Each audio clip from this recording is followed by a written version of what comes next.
Hello and welcome to Face Off here on France 24. Another week of social unrest in France. A series of strikes is being launched to protest the government's reform of the labor law as the country is gearing up for the European Football Championship.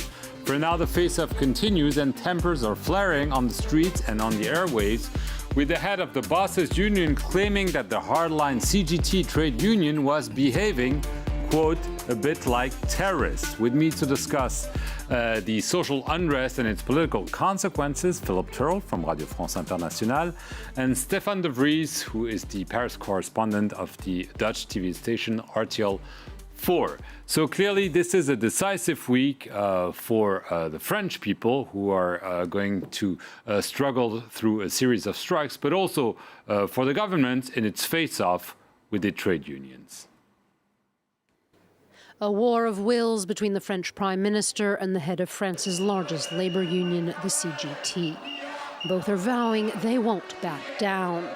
The government, though, has begun to put in place what looks like a strategy. It's been negotiating one-on-one with different sectors and playing to each's demands to discourage them from joining a national movement led by the CGT union. On Tuesday, the country's transportation minister described his ongoing talks with aviation unions this way. We are continuing to negotiate, and I hope that there will be unions that will get on board with us. Which ones? Those that are most in line with us. For weeks, the government has been trying to find a middle ground with aviation unions and Air France. Also striking or gearing up to strike, unions representing the National Rail Service, Paris Metro, garbage treatment centers, ports, and employees of oil refineries. They're all in talks with the Élysée. And their list of demands isn't only in regard to scrapping the labor reforms, which gives François Hollande some wiggle room to keep each sector from picketing the labor law. And so far, it has worked in a few sectors. Hollande and Valls have negotiated with truckers to exempt them from parts of the El Khomri law. They stopped striking. Same goes for researchers, after the government promised additional funding. Finally, the education sector. It is deep in talks over a $1 billion packet that would raise teachers' salaries across the board. Digging deep into the state's pockets to make sure the labor reforms are in the bag. Stefan de Vries, crucial weeks in many ways for the government because of those strikes and because of all those negotiations trying to diffuse this standoff over this labor law reform. Yes, absolutely, and especially important because next week is the start of the European football tournament, June 10th. June 10th, next Friday. And this was supposed to be a very happy moment in France because we have had quite a rough year with the terrorist attack, the economical situation, which is not very flourishing.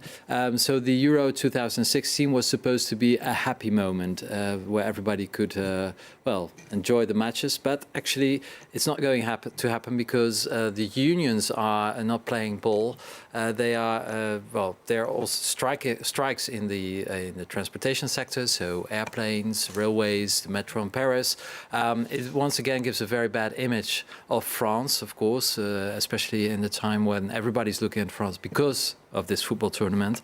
So the government needs to find a solution, but it looks like there's a standoff. The government has said today again that they will not back down for blackmailing by the unions, and the unions, it's looking like they're just keeping just keep what they want to do, and they won't change. Right. The French president, François Hollande, saying in an interview Tuesday that he would not withdraw this bill. And here is what the heads of the main unions that are protesting this bill had to say. Let's take a listen and we'll get Philip's reaction. Our words are falling on deaf ears, so we have to raise our voices. We're not taking a breather. In the coming days, we will take more action. On the 14th of June, we've also planned a large protest in Paris. Well, I tend to disagree, first of all, with what Stefan said about the fact that the Euro 2016 football tournament is not going to be a happy occasion for France. It will go ahead as normal. What we need to know is A, whether France is going to win. Well, that's a long-term bet. And the second is, will people be able to move around to go from one match to another? There are 7 million people coming to France to take part in that competition. So my feeling is that probably some kind of solution will be found beforehand, because the problem is if no solution is found and strikes take place, although they're threatened, that's going to seriously annoy the people who want to go and watch these football matches. And both the unions and the government are going to fall foul of the people who they want the support of. So they've got to find a way out, really, before this football tournament takes effect. So that is one way which I think might happen to try to find a solution. Now, going back to what the unions were saying, we're in this rather curious situation where we have two sides, the government and the unions, who are both on their last legs, if you like, and neither can afford to give in. The government can't afford to give in for its own credibility, having given in before several times over other legislation which it hasn't managed to push through. This is like the last chance it has to push through something that, right at the start, most French people were in favour of, this change to the labour law to make it more easy and more flexible, the labour market in France, to encourage employment. Most people are in favour, but now they're against this law, the way the government's put it forward. So the government's got to push this through because it's only got a year left in office before the next elections, and if it doesn't push it through, it's going to lose the elections. That's the government side.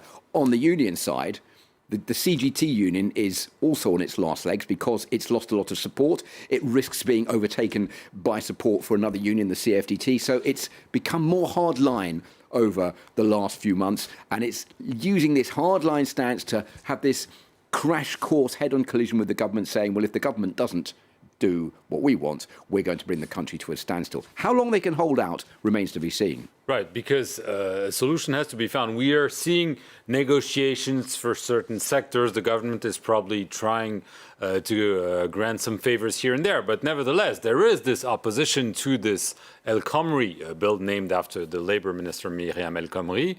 And the government and the president have said repeatedly, and again this Tuesday, they will not back down. The unions are saying, we won't accept this. I mean, is there a decent way out of this? I don't think so. I'm afraid not. There's another issue, that is a lot of unions are using this bill, this labor law bill, to go on strike for other demands. Basically, it's some kind of huge potpourri of all kinds of different demands by different sectors. The actors are asking for money. The people who block the refineries, they ask for something different, and they all are using the labor bill as an excuse, basically, to put pressure on to the government.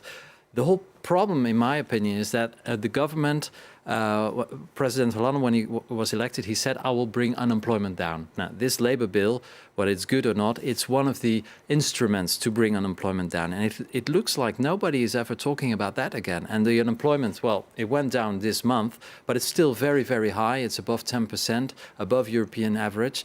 And it does look very bad. Under Nicolas Sarkozy, we already got over 1 million extra unemployed people. And under François Hollande, it's the same thing, another 1 million people unemployed.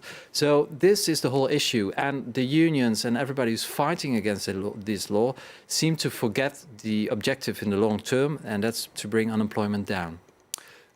Will the government be forced, if the strikes continue, if they start paralyzing the country, to say, okay, we have this huge sporting event here, we need to clear the rails, the airports, the streets, so we'll withdraw the bill? Or is it impossible, given how far they've gone? You know, Mark, I'm going to say something to you I've never said on this programme, and that is, I don't know. Really? And the reason is because I don't. I can give you what I think might happen. I think that there's two ways of seeing it. A, on the government side, the government saying, well, we have one union which backs us, that is the CFDT, which is a more moderate union that tries to reach a compromise deal with government over legislation, but it's not a confrontational union, which is what the CGT is. So, and it's also quite popular in France, the CGT, not quite as popular as the CFDT, not quite as popular as the CGT, but gaining in strength. So it's playing on the fact that there's going to be a split between those who support the labour law, which the CFDT does, and those who don't, which is the CGT, and also Force Ouvrière, whom we saw, Jean-Claude Mailly, from in the film we just saw. So they're hoping there might be a split, and they're trying to ride out the storm, saying the longer this goes on, the more people are going to get annoyed with the fact there's a strike action, there are no trains, there's no metro in Paris, it's difficult to buy petrol and gasoline in filling stations in France. People will get annoyed about that, and they have, of course, the football tournament, which is also going to be a crucial factor. On the union side, they're saying the longer we hold out, the more the government is going to come under pressure, the more the government is going to be forced to do a U-turn. But as I said before, the government doesn't want to do a U-turn because it's playing all its credibility on this labour law. Yes, absolutely. If the government blinks. If the government blinks, then basically this government has done nothing to tackle unemployment in 5 years. And like Philip just said, in 11 months from now, we have the presidential election. In a little bit over a year, the parliamentary election. And if they back down again, then they will have not a single chance to win anything next year. So they have to keep up this bill, and they won't back down. One thing is for sure, there's going to be a winner and there's going to be a loser in this conflict. But which one is which, for the moment, no one knows. We'll continue to monitor events here on France 24 and try to figure out who will be the winner and who will be the loser. Thank you very much. We'll see you next week here on Face Off.